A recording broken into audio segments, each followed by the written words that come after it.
I have a headache. I have a headache. I have a headache. Başım ağrıyor. I have a headache. I have a flu. I have a flu. I have a flu. Grip oldum. I have a flu. He has a backache. He has a backache. He has a backache. He has a backache. Onun sırtı ağrıyor. He has a backache. He has an earache.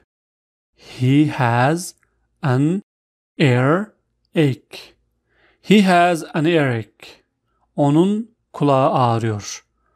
He has an earache. He has an earache. She has a headache. She has a headache. She has a headache. Onun başı ağrıyor. He has a stomach ache.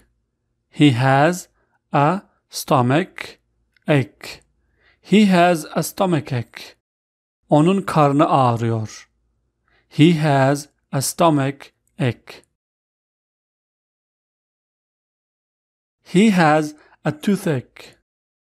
He has a toothache. He has a toothache.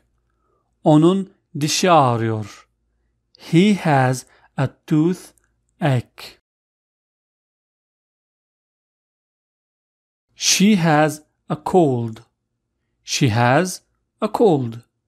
She has a cold. O üşütmüş. She has a cold.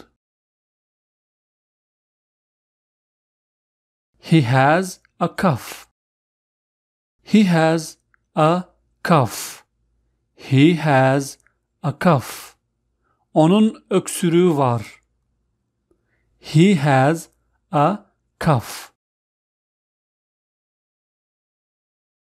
She has a fever. She has a fever. She has a fever. Onun ateşi var. She has a fever.